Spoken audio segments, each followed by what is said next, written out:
All right, let's go. B1 Bomber in the building.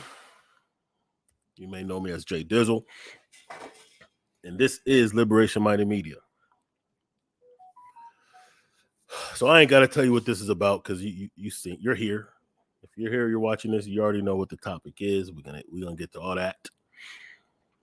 I do want to say this though. The important thing about the new black media, why it's important to keep it intact. Like I don't care like how small your channel might be, how small your platform might be, don't even matter. What's important is that we continue to control our own narrative in regards to calling out these coon Negroes, these tethers, pushing for what is best for us. And am I live or what? What's popping? There we go. All right. So it's important for the new black media to continue to be the voice of the underground grassroots, because in doing so, we actually do, more than you may know, shape, what goes on in not just politics, but in society, but in the culture, because we are the culture. So being able to call out certain things, being able to put certain narratives, being able to even just like let it be known what's going on where we're at, all these things are important. And this is one of those cases where it's important for the new black media, to make sure that we have our say-so and that our voice is heard and that we call out clowns like this. So a lot of people, I'm sure at this point, you may have heard of this comedian, this fat tether. Even calling him a comedian is almost going too far. Like I'm using the word comedian loosely because from what I've seen, he's really not funny. But he's a Caribbean. I don't know if he's a Caribbean. He claims that his dad is Spanish, whatever that means. So I'm assuming DR. Maybe his dad's from the DR, Puerto Rico, maybe Haiti, because a lot of Haitians call themselves Spanish. So I don't know. He claims his dad is Spanish, his mom is black. And he did a stand-up bit where he was actually making fun of Gorge Floyd. It was very, very cringy, very untasteful, very classless, very disrespectful. Very disrespectful. I'm gonna let you see it for yourself, though.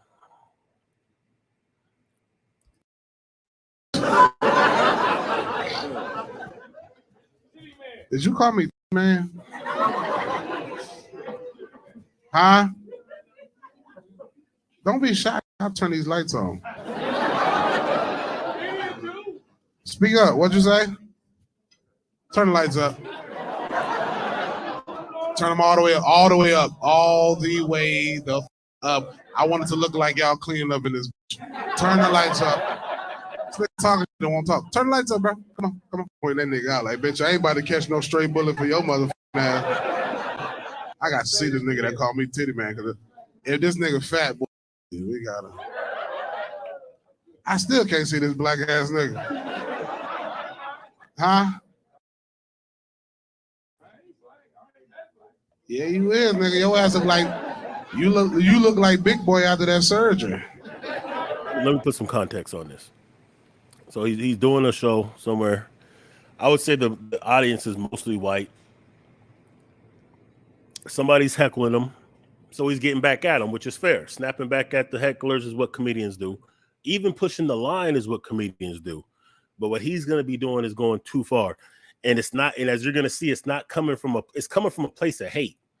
See, comedy is comedy when it's comedy, right? So, trying to get a joke, you may fail. It may not be funny. It is what it is. But when it comes from a place of hate, especially self-hate, and especially self-hate to pander to racist white people, because I'm going to show you some things a little bit later in this interview that he did with Willie D. It's just despicable, the lengths that this dude will go to, and you'll kind of understand his mentality. Unfortunately, as we know, We know that a lot of these cats that come straight from Africa, they have vitriol towards us. We've seen this on social media a lot. I've seen this in my personal life. You probably have too. And unfortunately, some of these cats that come from the Caribbean, they also have an anti-Black sentiment. It is what it is. We're just calling it out now. It's been there. We tried to ignore it. I personally have tried to ignore it. I'm gonna keep it a buck. Like, I could tell you several different experiences that I've had with cats personally that shows the mentality that some, not all, but some of these cats have. They don't really identify with us. So there's a disconnect right away.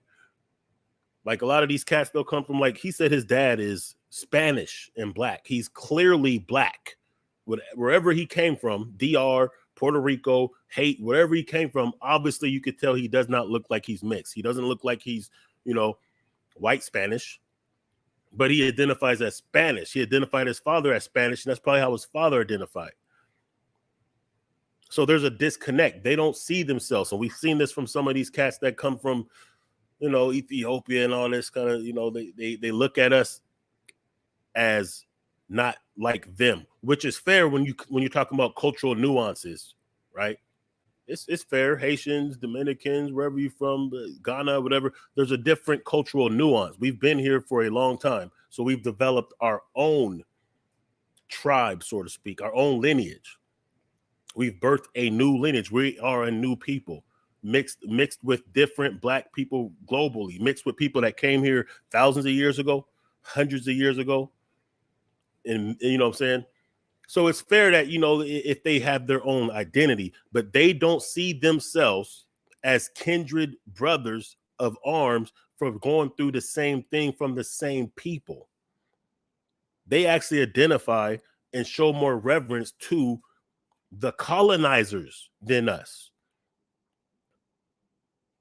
So what this dude is saying isn't really, it's like he's just saying the quiet parts out loud. But let's continue though. Huh? This nigga saying nothing with your Tyler Perry face ass, nigga. Your ass look like you made out of Play-Doh, nigga. Get your that nigga back there with $8 worth of drinks, bitch. You ain't shit. Or it's fair. With a backwards hat on like it's 2002, nigga. What the fuck? Huh? You want to come on stage with me? Come on stage, bro. Come on, nigga. Fuck it. It's a late night show, nigga. Come on stage, bro. Come on, nigga. You want to talk all that shit? Bring your ass up here. Let us see some of that terrible out. Man, just bring your ass on stage, nigga. Stop yelling from the. You can turn this. Come on stage, bro. Come on stage. They won't kick you out. Come on, your tab ain't number $16, nigga. I'll take care of it. Come on stage, bro. They won't kick you out. I promise. They're not gonna kick you. Coming. If you don't come on stage, you're gonna get kicked out. Come on, nigga. Come on, bro. Come on, nigga. Hey, you got 30 seconds to make up your mind. All right.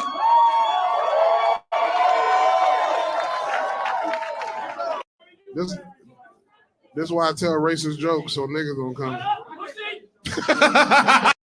This is why I tell racist jokes so niggas don't come. All right. So there's the first bomb right there. That's the first indicator of where his mind is, right? That's why I tell racist jokes so niggas don't come. So he's pretty much letting you know right there that he's placating, he's pandering to the white audience, which you can see he's surrounded by in the front. This is why I tell, and that's important because I'm not going to play all the Willie D interview. I just want to play just a small portion of it. But in that interview, he keeps on saying how he doesn't see color and we shouldn't see color. It's not really about color. He's just a comedian. He tries to make it seem like, oh, it ain't about color, but he specifically targets black people and black situations. And see, some of these jokes would be more acceptable if it was like a black audience, because then it would be like he's not showing out for them. Well, you know, I'm just saying. Man, come on stage. Nigga, like,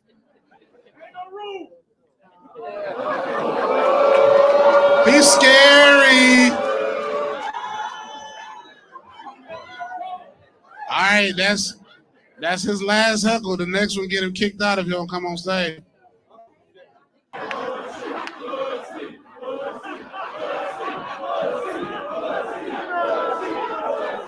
Oh, they got a spotlight. Hey, if you come on stage, I'll buy you a bucket of beer. I'll buy you a bucket of beer. Jesus. Y'all see why I don't like black people? How much is it gonna take? See, that wasn't a joke. See, when he tries to defend it later, and he was on a Twitter space trying to defend it, saying he's not pandering, it's just jokes. But these aren't jokes. That's why I don't like black people. It's not a joke. I mean, I don't care how he feels about black people. That's his business. But I'm just saying that that's not a joke. He's not joking when he says that, right? And then, and we see these cats show out for white people all the time. This is why we're delineating. This is why we're saying, okay, y'all saying that you ain't us anyway. Well, we're saying you ain't us too. That's basically where we're at with this thing right now. Y'all say you're not us. I'm talking about, the Caribbeans, the Africans, those who just recently have came here, the tether class, because not all of them. Some of them do have the solidarity. Some of them have enough common sense, if nothing else, to understand that, hey, like we're basically the majority if we are unified under some type of banner, right? All skin folks ain't kin folks, but if we were able to put together our differences, like place of origin, place of birth, just the stuff that really don't matter, and if we were to see the big picture, that we're all subjugated by the same people, and that we can actually get out of this on our own with the proper cooperation. This was the idea of Pan-Africanism. But this is also why we are delineating from that type of ideology. I know it makes some people feel some kind of way. I know. But this is why. Because first of all, they don't see themselves as us. They don't want to have any type of camaraderie with us. And then they actually have a hatred towards us. I mean, we tried to do the Pan-Africanism for over 100 years. Think about that. Marcus Garvey was doing his thing in 1924. It's 2024 now. So there's been at least 100-year effort of Pan-Africanism. And even Marcus Garvey, being born in Jamaica, who we salute, right, for his efforts. Some people have different feelings about him. Some people even say he was an agent. But nevertheless, the ideas that he brought, the things that he spoke about, the agenda that he articulated wasn't a bad one as far as all of us being on code. But he couldn't even get that going in Jamaica. He had to come here. They rejected that ideal in Jamaica. So here we go. Fast forward 100 years later, they are still rejecting it. And finally, we're like, you know what? That's cool. You ain't us. We ain't you. That's cool. We see it the same way now. We see it the same way. So you do you, we're going to do us. For those of y'all that understand the importance of codification and understand that we could be brothers in arms, we do have ways that we could collaborate and cooperate to benefit both of us. Yeah, you can come into our fold. Fuck with us. But cats like this, there's too many of them. Not only is there too many of them, there's too many of they're not being called out by anybody but us. Like when these cats are off code, when these Ethiopians or Nigerians or Caribbean, Jamaicans or Haitians, when they start coming with that coonery, their own should be calling them out. It shouldn't have to be us. Anyway, I don't want to start rambling, but you just heard him right there. He just said he doesn't like black people. Okay. I'm just saying, and I'm not saying like it from an emotional standpoint. I'm saying it from just a straight observation that these aren't jokes. They're not funny. He's not joking when he says that, though. You can come on and say, I buy your whole table around of Hennessy shots. I know that's what y'all drink. That's what y'all drink. I didn't think he wanted no smoke. That nigga want to talk in the shadow. In front of white people, making stereotype tropes. I know that's what y'all drink. He didn't even say like, I know that's what niggas drink. Like he said, I know that's what y'all. He separated himself from us. Hennessy, I know that's what y'all drink. He has a whole bunch of white people in front of him, surrounding him. And he is basically, by default, saying that he identifies with them. Because picture a white dude saying this. He's like the Candace Owen of comedy. He says what the racist white people want to say. That's why they applaud him. And he doesn't care if it ruins his credibility or even if black people don't patronize him. He won't care about that until the day where the white supremacists cut him off and he can't get no work. Then he'll try to come back to us on that, hey, brothers. Then he'll try to come back like, no, you don't understand. See, then he'll try to blacken it up. They always do that. Those nigga try to ruin the whole show, man. All these fucking good ass white people at my show. There you go. All these good ass white people at my show. These good white folk at my show. You trying to ruin it for all the good niggers and good white folk at my show. Like, listen, these aren't jokes. Nobody's laughing. The only people that's chuckling and laughing, that's amused by it, are the white people. That's who his audience is. He doesn't care about throwing us under the bus. These are people that came to his show and paid to see him. He cares nothing about throwing them under the bus for the entertainment of white folks. And you wanted to show them the reason Gorge Floyd got his neck nailed on. I mean, even the energy. Like check the energy that he says this with. This is like a comedic, jovial, trying to land a punchline energy. This is a vitriol energy. And you wanted to show them the reason Gorge Floyd got his neck nailed on. And you wanted to show them the reason Gorge Floyd got his neck nailed on.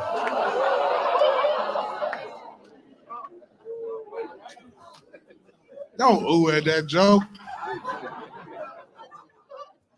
It's just a joke, man. I would have never kneeled on Gorge Floyd's neck. I would have shot that nigga. That was way too long. Oh my God. I think I just canceled the rest of my black fans.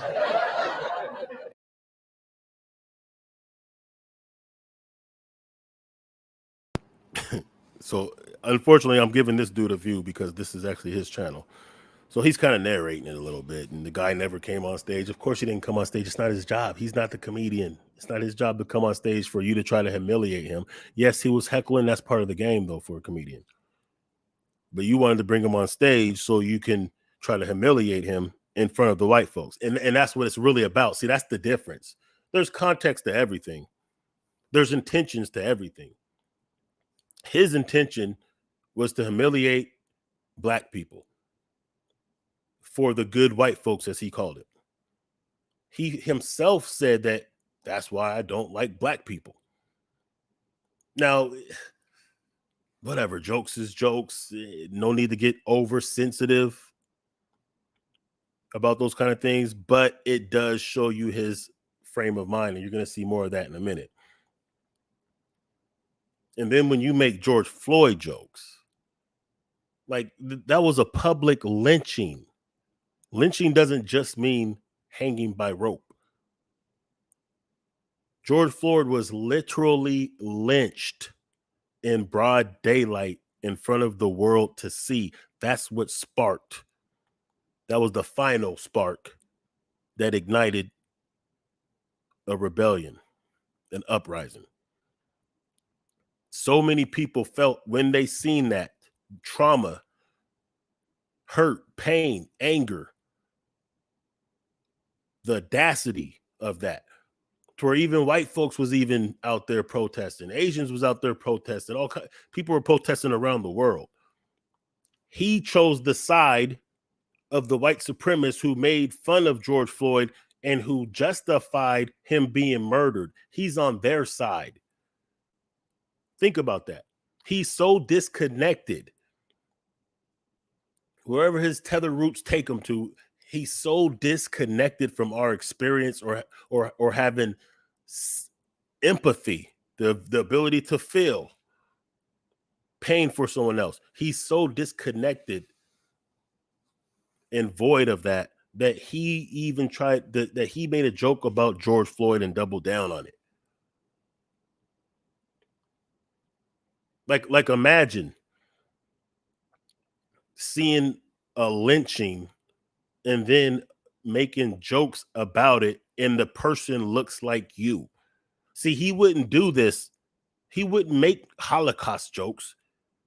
He wouldn't make jokes about, you know what I'm saying, making fun of Jewish people that suffered, because he knows what would happen. He knows he would be canceled. He knows that there would be consequences. And probably because he probably has more sympathy for that situation.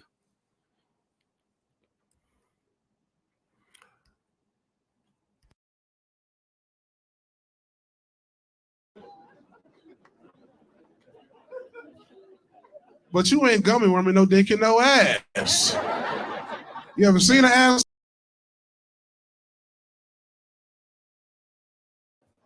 It's just a joke, man. I would have never kneeled on George Floyd. And you wanted to show them the reason George Floyd got his neck kneeled on.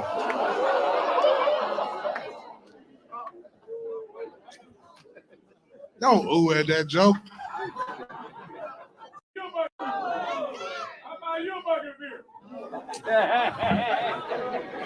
Jesus. Y'all see why I don't like black people?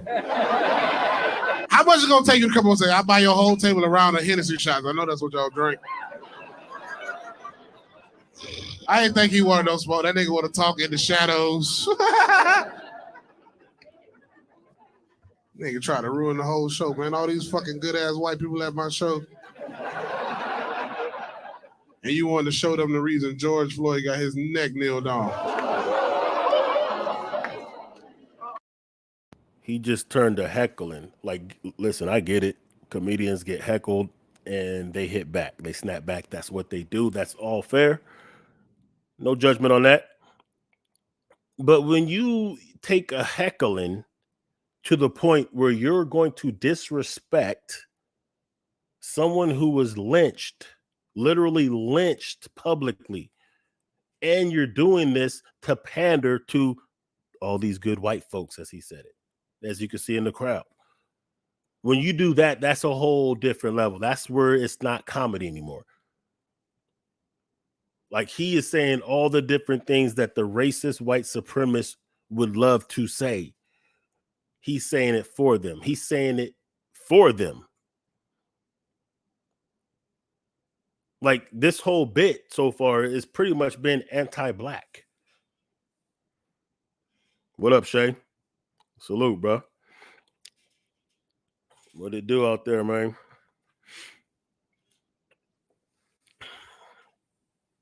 So this dude is basically pandering to not just like white folks in general, but to the race, to the white folks who are anti-black, the ones that are outwardly he's pandering to the same people who claim that George Floyd overdosed on fentanyl rather than the knee on the neck being the cause of death. He's pandering to the same ones who said, well, George Floyd was a criminal and tried to sneak a fake $20 bill, which has never been proven. Matter of fact, you know what I'm saying, I think it was disproven. He's pandering to them.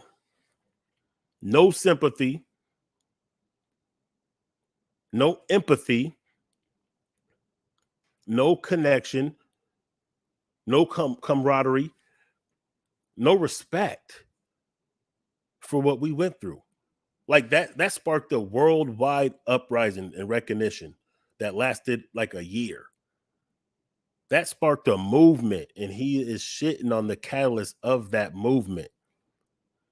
In his mind, he probably feels, you know, he's a tether. So when they see us actually doing positive things and trying to fight for justice, they feel offended by it. A lot of times because they come from countries where it was so fucked up, and this is no disrespect to them. I get it. But you fled.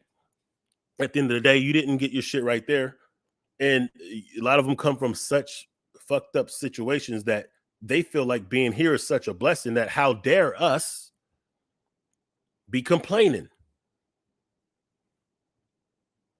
That's how they feel. Like, how dare us? Because their ancestors aren't invested in the wealth that built this nation. So they, you know what I'm saying? To them, they haven't been slighted by the US. To us, we feel like, yo, whatever wealth is going on in the US, we built it.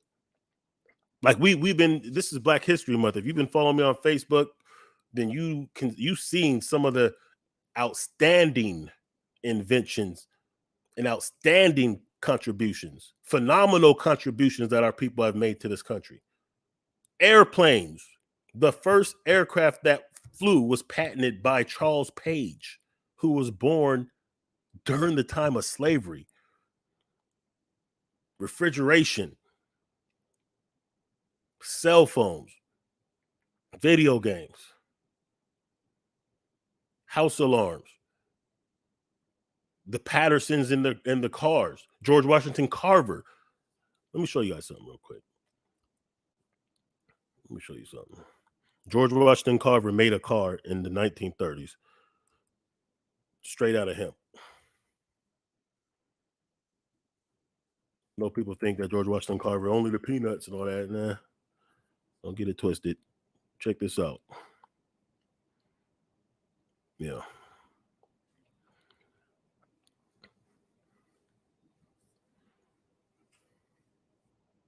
So they call it Henry Ford. So the only reason why I know about this car is because in college I did a paper on industrial hemp. And while I was studying industrial hemp and the uses for hemp industrially, I came across some information that George Washington Carver created a car for Henry Ford in the 30s that was made 100% out of hemp. This is that car.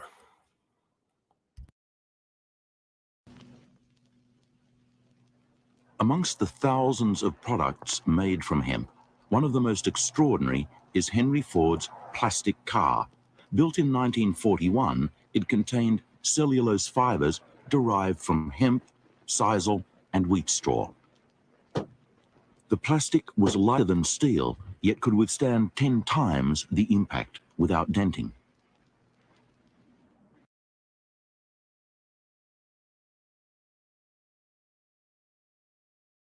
All right, so I'm just showing you like how incredible we are and have always been. So this is the wealth that we built. These are the industries we built. It wasn't just picking cotton. We were architects, engineers, all of that we have done since being here. Like pretty much everything we use is us. So if they're disconnected from that is the point. They don't feel invested in that. This is why they don't mind shitting on the reparations, because to them, they ain't got nothing coming. They ain't invent nothing over there. They ain't damn sure didn't invent nothing over here. Their ancestors didn't struggle. They didn't persevere through all of the challenges we went through. They didn't build the wealth of this nation. So to them, they can undermine and shit on that because just being able to come here, even though they're only here because of us, they're only here because of the wealth we built, because if America wasn't wealthy, they wouldn't want to be here. They're only here because we fought for them to be here, just for them to backstab us.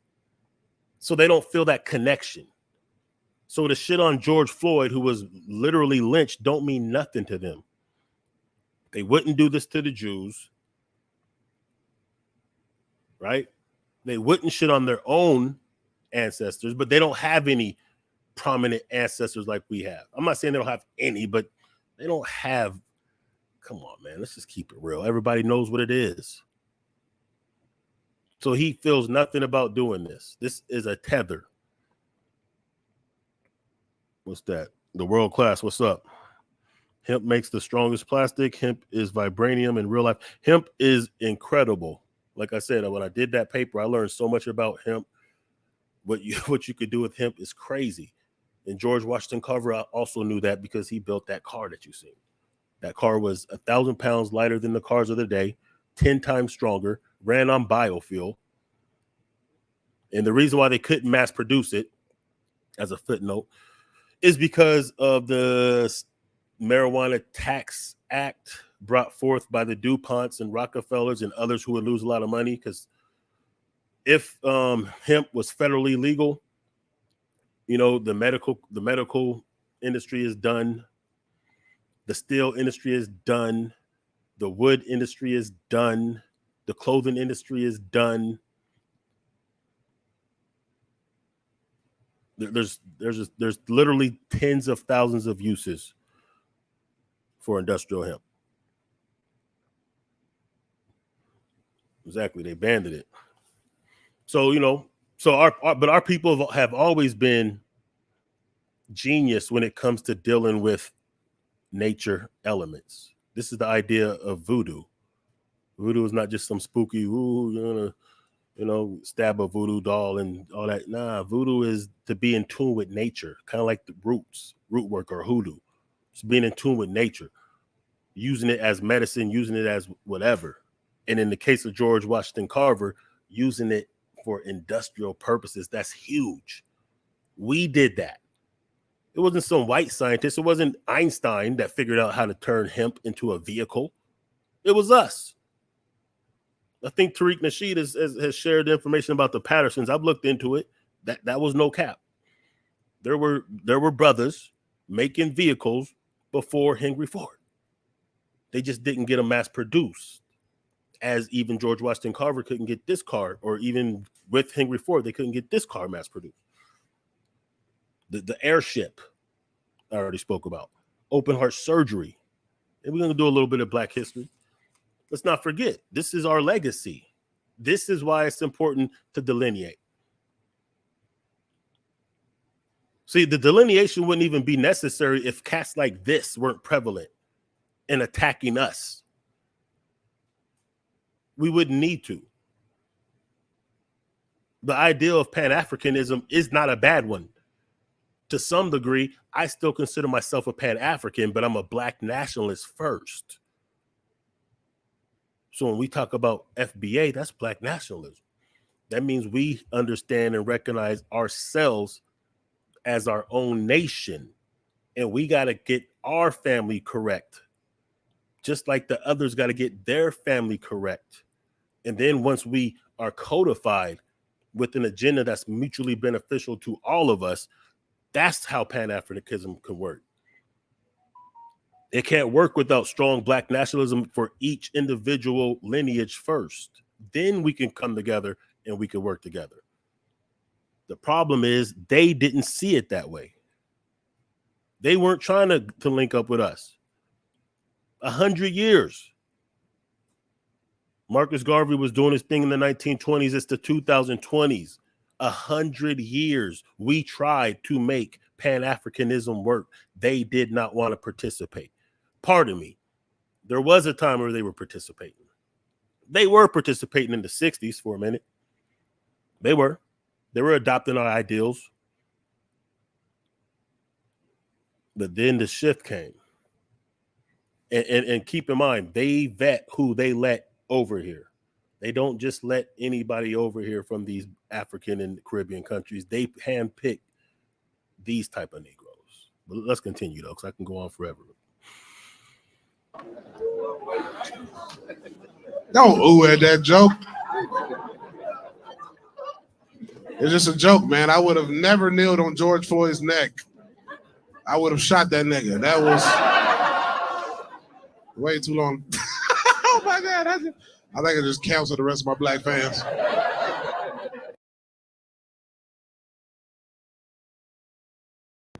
Let me see. Hold on. Let me get to these comments real quick.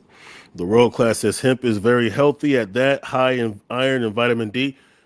It has the highest amino acid count by weight, or hemp seeds have the most. What is that? What did I just say? What was amino acids. Yeah. So in other words, we could feed cattle, livestock, hemp seeds. They're doing way better than the bullshit they're putting in there. Yeah, it's very healthy. I ain't talking about smoking. I'm talking about hemp. Smoking is just a bonus. The marijuana, which is the flower of the female plant. Let's understand that. It's for anybody that's watching this that's wondering. Hemp refers to typically male plants and the stock of the male plants. It can be female plants too, though.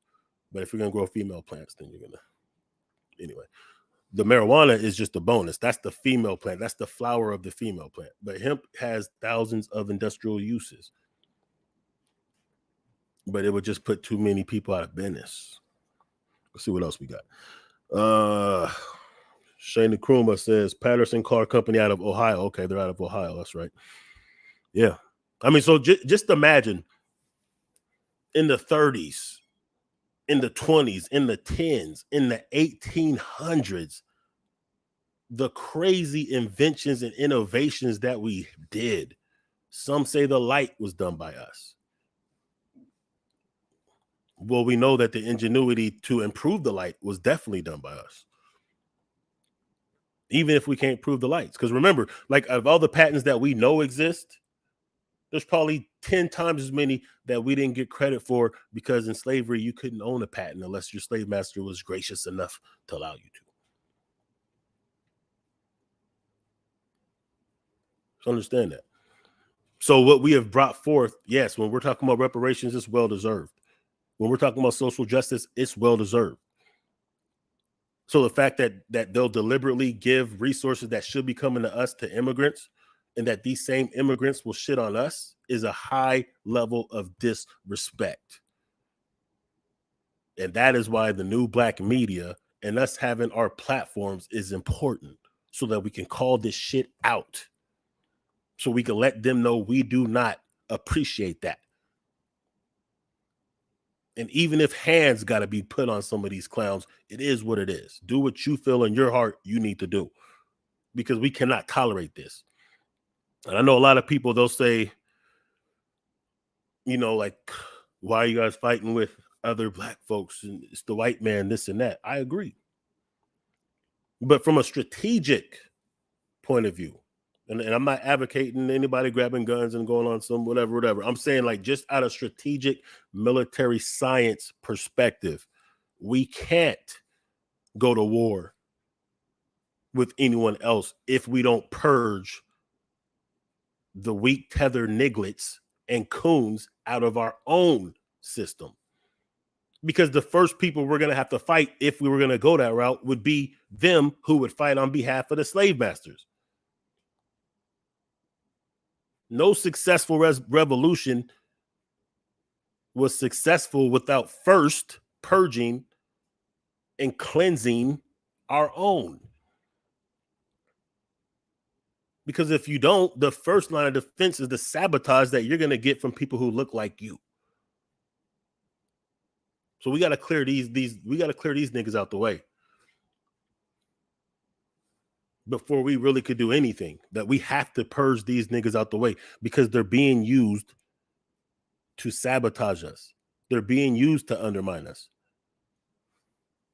So these ain't just jokes.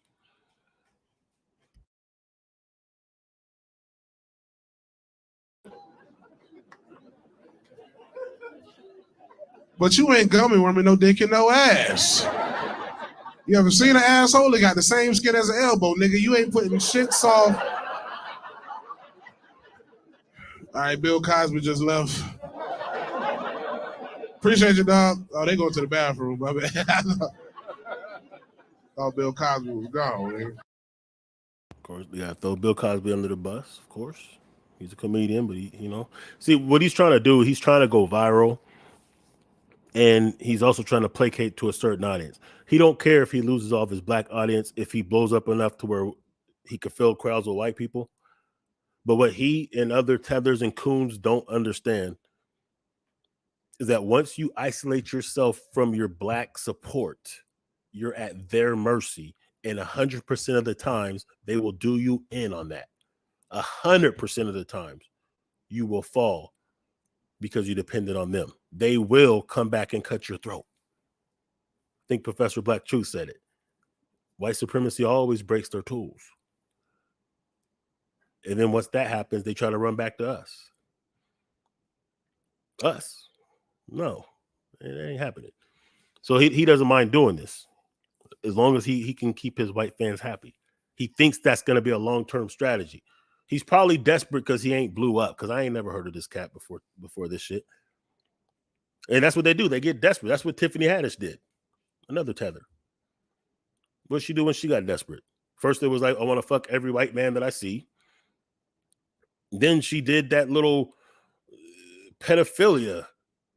And if you ain't seen that, don't see it. It's so cringe. You can't unsee it. Don't see it. But she did that little pedophilia thing with Ari Spears, that little video that they thought was comedy. It was not funny. Like, let's be fair. Let's be fair when it comes to comedy. I love comedy, first of all. And I know I've heard white people tell racist jokes that were funny. And even if I was like, you son of a, it was funny. So it's fair, right? Especially if it didn't come from hate. The same way that we make fun of white folks and everybody, that's all fair when it's funny. But when it's not funny and it comes from a place of hate, you know what I'm saying? Some things like if you're going to go for some of these jokes, I know people like to push they like to push the limits as comments. I get that. But when you push that limit and you cross that line that you know is crossing that line, you're talking about somebody who was murdered, someone who, their death caused the reaction worldwide of people who were sympathetic and felt some kind of way because of that. So if you're going to try to tackle that in comedy, it better be funny, and it's probably not going to work. But you could just tell from the lead up and the wind down before and after that joke, those weren't really jokes. Oh, they gone. He got to change that diaper first. Oh, you back, buddy? Letter Jack, he won't even talk to me. That's old school nigga. Man, you up here making us look.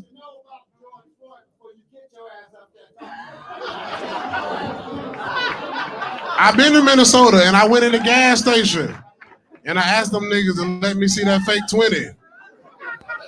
See, now he's continuing the narrative that George Floyd pretty much deserved it because he gave him a fake $20 bill, which we don't know if that's true or not. But that's one of those talking points from those white supremacists. You see them on Twitter, especially. Anytime one of us is killed, they make some kind of reason to justify it. Well, he's doing it in that same vein. He's basically saying that dude deserved to die because he over a $20 bill. Even if it was fake, who gives a fuck? We just seen the migrants kick the shit out of a police officer, get out of jail for free. 2 of them fled, flipping off cameras and shit. But if they would have been shot down, you wouldn't hear this dude making fun of that. Or he might. He might, but probably not, because he identifies as Spanish. But he didn't, so there's that. See, they don't have no problems taking shots at us. What else we got? We got to do what Haiti did in 1804. Yep.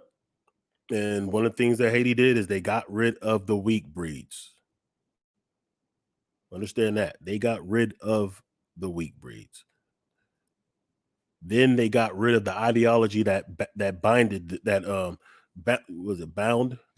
them to their oppressor. They got rid of Islam. They got rid of Christianity.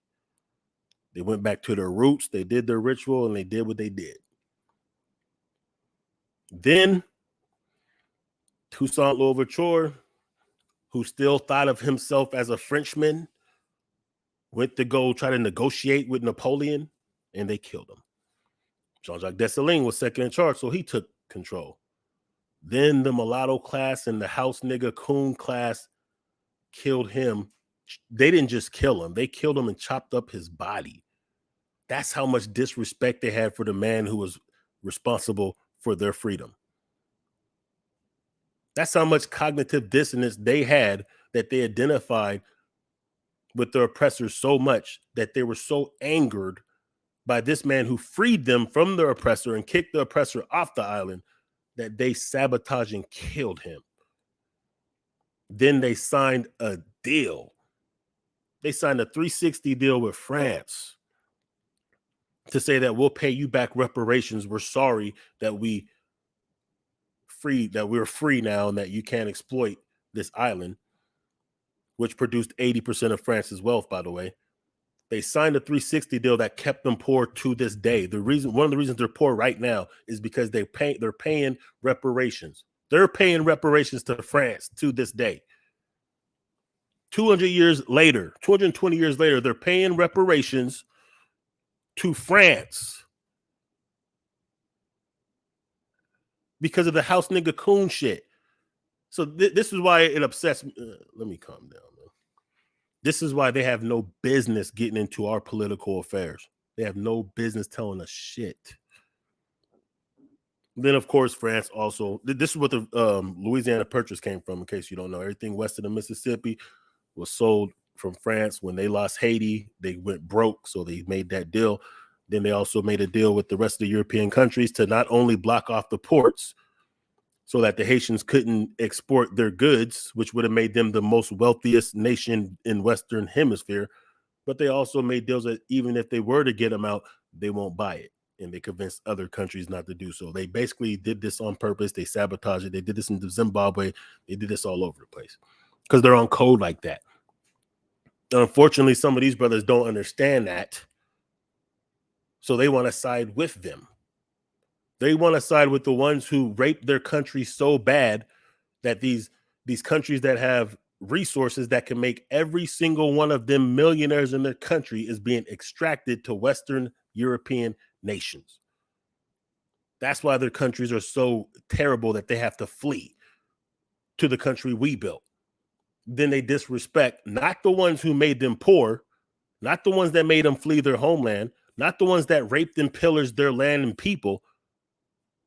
No, they want to go against us.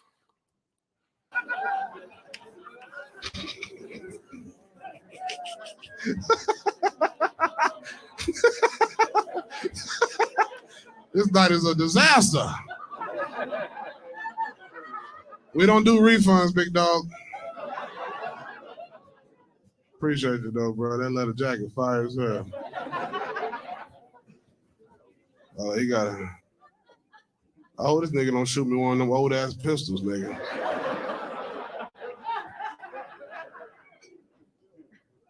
Oh, he put the hat on, nigga. Goddamn right, nigga.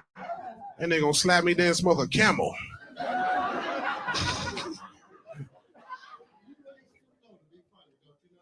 It's called comedy, nigga. You really stoop low to put the outfit on, nigga. You look like you drive a yellow taxi cab, nigga. Your ass. Okay, he'll get up out of there, nigga.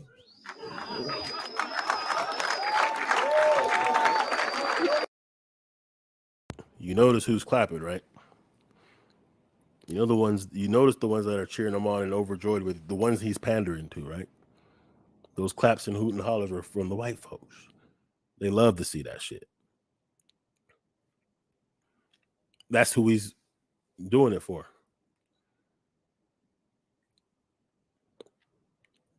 He's willing to disrespect our whole culture to make them happy. But we see this all the time from these cats. Candace Owens, them two dancing niggas, the dancing gorilla. Too many to name. They do this to make them happy.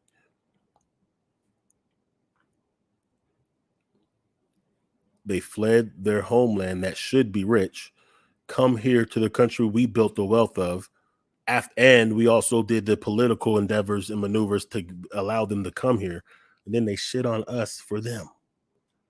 They come here with their white Jesus, with their whitewashed minds, and they join the side of the oppressor.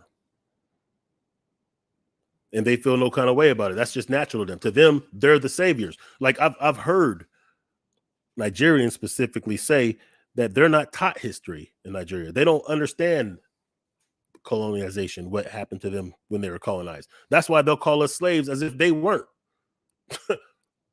They call us slaves as if they weren't. That's crazy. That's wild when you think about it. That is fucking wild. Because they see their oppressors as saviors, because that's what they have been taught. We've been taught the same thing. We just were able to break out of that mentality.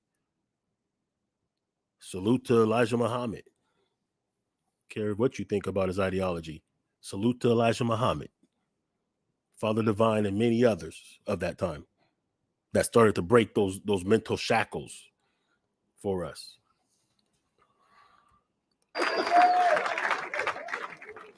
This nigga must have got a free ticket. Hey, bring my backpack back. Bring my backpack, nigga. Just in case. Nigga, I ain't fucking around. Yeah, bring my backpack. Now he needs his backpack. Bring my backpack. You know why he needs his backpack. Bring my whole backpack. he realizes that he violated in the way that he shouldn't have. That's why he's saying backpack, because he knows niggas will get down for the crown and stand on business when it comes to disrespecting our culture and our ancestors like that. That's why he needs that backpack. Because he knows it's more than just jokes that he's saying. So now he wants the backpack so in case he has to shoot a nigga, basically. Well, we know damn well you ain't getting into no damn nightclub without being patted down, so you know that they're probably not armed. This is the pussification of these tether niggas, man. This don't include everybody just because you're not FBA, you're a tether. That's not what we're saying. We're saying these ones. And we're saying that we shouldn't have to check them. You should have been checked them. How many more black fans I gotta hit that might leave? Oh, good shit, man. I got. Cause nigga, I was just warming up with that Gorge Floyd shit.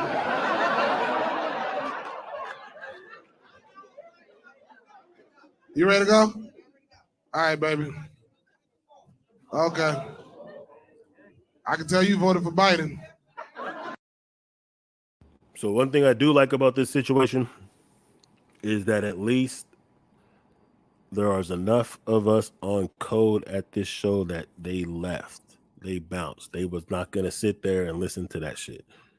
Now in the wrong city, I guess this was in Kansas City, but in the wrong cities, that stage would have got rushed, or he would not have been safe after the show. That's why he's saying grab that backpack. He couldn't have got away with that on the West Coast. I promise you that. He better be in some cushy ass, LA suburb to get away with that shit. He would not have got away with that. But shout out to those, salute, applaud to those who left, who did not allow him to continue spitting that bullshit without getting out the way. Shout out to them. They're standing on something. Appreciate that. But then he goes into the called Rittenhouse joke. And the Rittenhouse thing, yeah, Rittenhouse killed white people. He did. But at the end of the day, he killed white people that were protesting on our behalf. White supremacists don't care about that. That's why he got away. Because to them, that's them purging.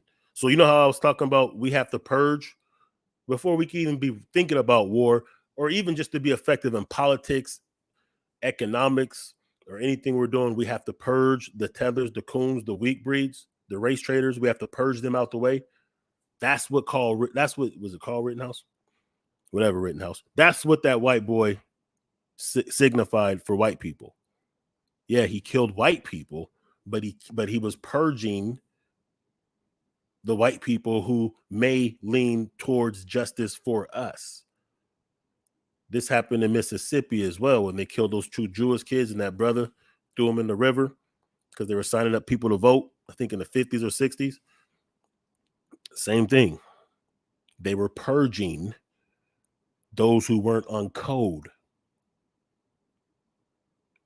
So when people are excusing Rittenhouse without understanding that dynamic, that's what it is. All right, get out of here, baby. Come on. Don't make it a big deal. Come on, baby. You already bought that VIP ticket, bitch. I got that $42.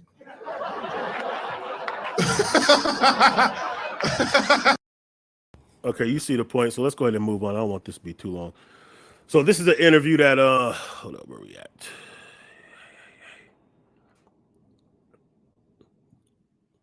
Make sure this is the right thing. Okay. All right, so this right here, this is an interview that he did with Willie D. And Willie D, I like Willie D. I love the Ghetto Boys, man. Always have. I understand why he had him on, because as someone that does commentary or that has a platform like a podcast, you want to get people's side. I get it. You know what I'm saying? Even though there's been some things that Willie D said that is kind of sus, but I understand why he had dude on, and he did pretty much stand on business. I did not watch the whole interview. I couldn't stomach it. It was so disrespectful. But we're gonna go through a couple things that he said in this interview that's gonna let you know the mentality he comes from. Y'all are talking about cancel me when I have 2 black daughters and a black mother, and I take care of probably like 12 people, right? But y'all talking about cancel me. So if you cancel me, what y'all want me to do? Sell drugs, rob and steal? And which one of those is doing more harm to our community? My Gorge Floyd joke, or me out there robbing, stealing, and selling drugs and destroying more young minds? Well, I think 2 things could be true at once. So what 2 things are true at once, sir? I think that anybody. So is he basically saying that he can't be funny unless he disrespects black people? Or is he saying that those type of jokes and that type of dialogue doesn't do damage? Because it does. It's undermining. It's placating for white supremacists who want to harm us, who have harmed us, because that's what happened with the Gorge Floyd. So yeah, when you're a black face justifying or minimizing atrocities, then that sets a signal out that it's okay. That's an indicator that we can push it further with black people, because according to them, this is what the white supremacists are saying. Okay, well, according to them, it's okay. That means their propaganda worked. All that Fox News, George Floyd was a criminal, he should have complied, and all that bullshit, and it was really fentanyl. When you regurgitate those type of talking points and sentiments, that is dangerous. That's why they say them in the first place, to undermine us, to justify further harm. So yeah, that is detrimental. Yeah, selling drugs and robbing might be too, but you don't have to sell drugs to black people. You can sell drugs to white people. That won't hurt our community. You can rob banks. That won't hurt our community. So he's basically just doing red herrings and shit. That's out there robbing, stealing, and killing is detrimental. And I think that, a comedian that throws his people under the bus is detrimental. I think that in that particular instance, and my opinion is that you threw your people under the bus. Any of your rap lyrics throw people under the bus? For the sake of. Now he's doing the whataboutism, right?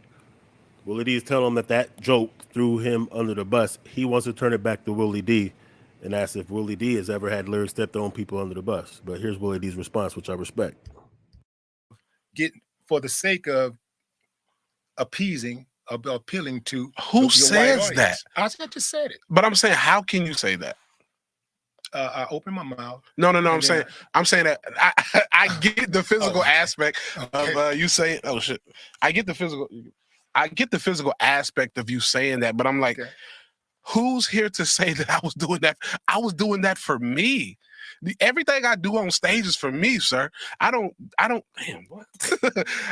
do jokes to appeal to anybody. I do what I want, and I will continue to do what I want, because that's what comedy and free speech is about. And I'll live and die on that hill. Like, let me ask you: do you regret any of your rap lyrics? Yeah. Are you going to be apologetic for it? Yeah, I have been. Why? At that moment, it meant something to you to say that. Yeah, but here's the thing: when you know better, you do better. So I'm not. I've only been headlining for 2 years. But you know, you're smarter than most people though. So you got there's a shorter curve for you. Yeah. Yeah. Thank you for acknowledging. Yeah. So yeah. I mean, trust me, bro. I mean, look. Here's a pose free speech. I'll pose some of the things they say. Yeah, but there's a such thing as. But don't. When did you start comedy? So I roughly started at about. They gave me a internship at MTV. 29. I was like, well, you were scared to death. I was scared as hell. But why were you scared if there was no? Because that's what. Because I've only heard that the Klan is. All right, check this out. 06, something like that. So I would in the cafeteria like reenact Wild and Out stuff. Like I've always had a knack for entertainment. That's all I've known. I mean, I played football, and then when my football didn't work out, entertainment. Yeah. You grew up around a bunch of rednecks, you told me. Mm-hmm. Like I grew up. How did that affect your upbringing? All right, so he grew up around a bunch of rednecks. So check this out. It let me know that America's not as racist as the news tries to portray it, because according to that, I should be dead, right? So he said growing up around rednecks let him know that America is not as racist as black people say that they are. Or at least something racist should have happened to me, according to what our people put out. So you grew up around rednecks and you never had a racial encounter, a racist encounter? Never. Never? No, I actually have a great. All right, so he said that growing up around rednecks, he never had a racial encounter. That is bullshit. You did not grow up in Georgia backwoods around a bunch of racists, the same ones that killed Ahmaud Arbery. You didn't grow up in that environment and never face any racism. That is cap. I grew up in Seattle and I faced racism a lot. You're not going to tell me you grew up around rednecks in the rural South and you didn't face any sort of racism at all. That's cap. He's lying. He's lying. Story for you. My family owns property out in Monroe County. I was riding my dirt bike, and it bogged out in a creek, and I couldn't get it out. And do you know what was right over the hill? A Klan rally. No lie. And you did you wander over there? Well, I was just trying to get my dirt bike out, right. And I was scared as hell because I've only heard that the Klan is here to kill me. So my heart's beating fast. I'm like 12, 13 years old. And these people helped me get my dirt bike out and told me to get out of here. Oh my God, this nigga, man. If you believe that bullshit right there, that's cap. That is motherfucking cap. He's telling us, he's trying to say that this is how far he'll go to cape for white folks and to push the narrative that white folks aren't racist.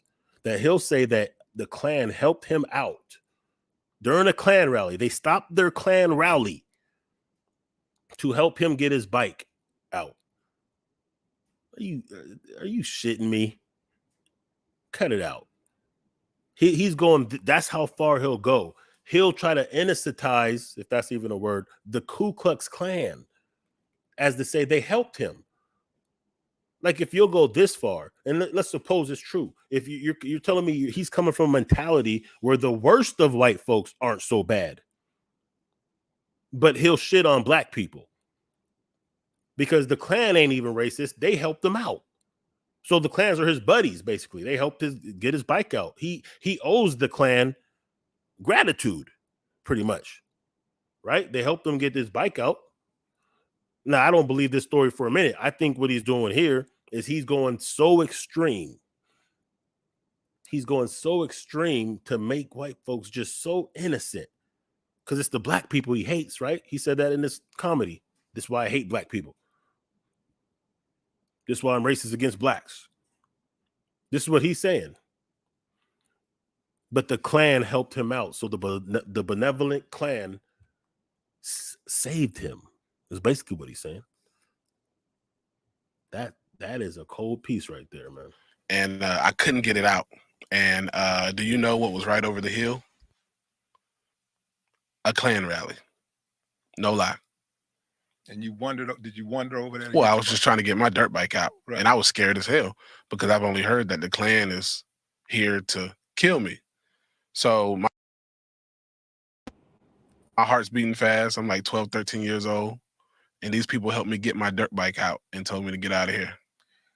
Look here, nigga, we gonna help you get that dirt bike, but you don't come around here no damn more. We gonna hang you. But I lived. So, but you were scared to death. I was scared as hell. But why were you scared if there was no? Because that's what was put into me.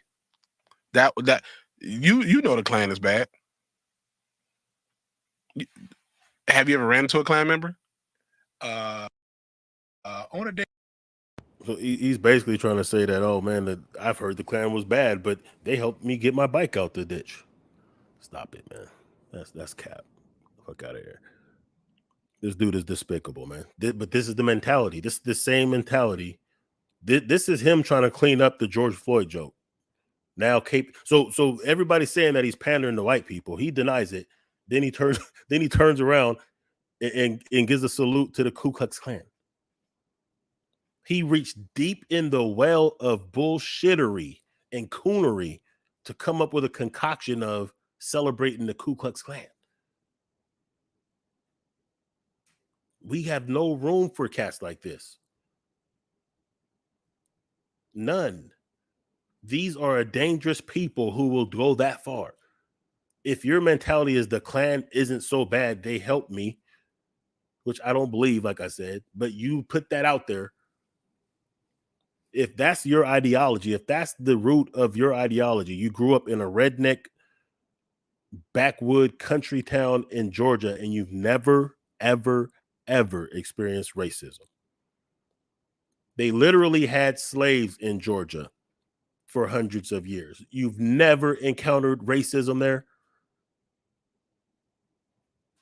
I've encountered racism in Seattle.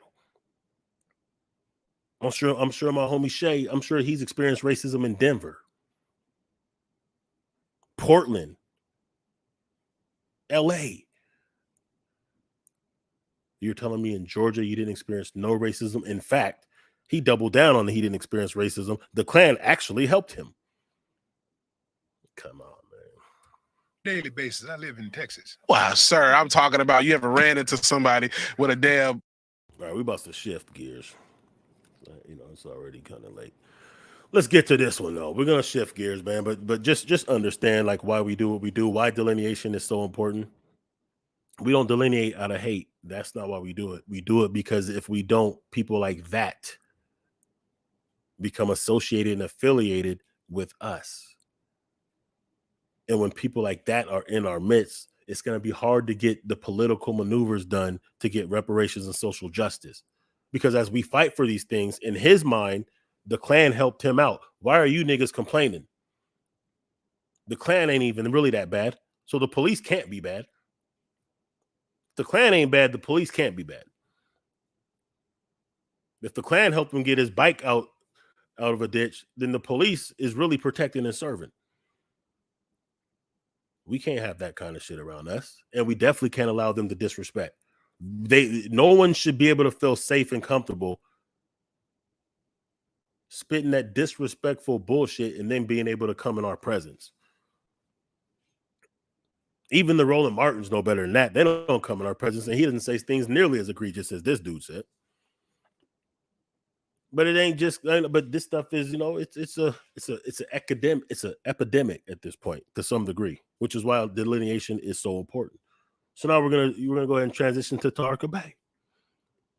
So we know Taharka Bey. He's one of those. He's probably a tether too. He does not look foundational to me. Either does his mother, and I'm not disrespecting his mother. She just doesn't look like a foundational. She looks like she came from abroad.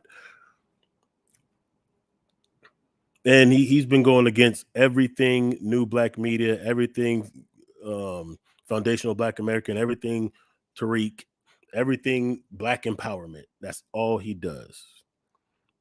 And there's been a battle going on. And me and Taharka's had our battles. He said some things about me. He's used my picture several times in different thumbnails. He even tried to give me a little threat one time. But now, well, I'm going to let Tariq speak. You know, and I roasted him a year or so ago, clowned him. And for the record, by the way, let me say this, because I even testified to this in court. Taharka Bey, aka Toronto Johnson, is not a registered offender. He's not a registered sex offender. That's just me roasting him and clowning him. That's all I was doing with the guy. I was roasting, clowning, being sarcastic. Well, there's something to this, because Tariq said this several times, but just as a refresher, and I get it, there may be some legal reasons why Tariq has to say that. And really, he's not wrong. He's not registered now.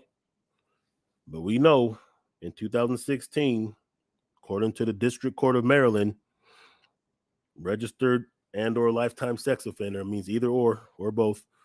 It says yes.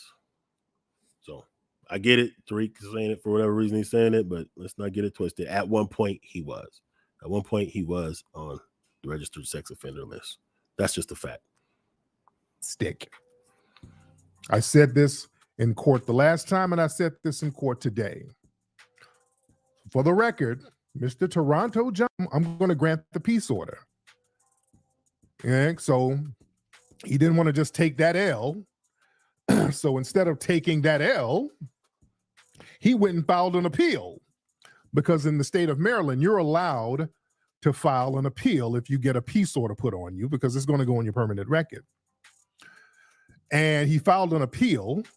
So we had the new hearing with a higher up judge today. And this judge was no nonsense. So he lost again. And this time the judge threw the book at him. So yeah, he went up in court with all that plebiscite babbling. The judge didn't take too kindly to all that plebiscite babbling. For the look, that plebiscite babble don't work in the real world. The plebiscite babble don't work in the real world. Yeah, they saw this weird obsession. They're looking at him like, what is wrong with you? What's wrong with him?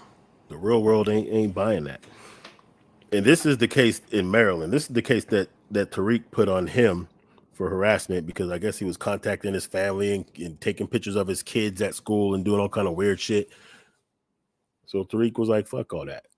So there's also a case that Taharka put on Tariq for defamation.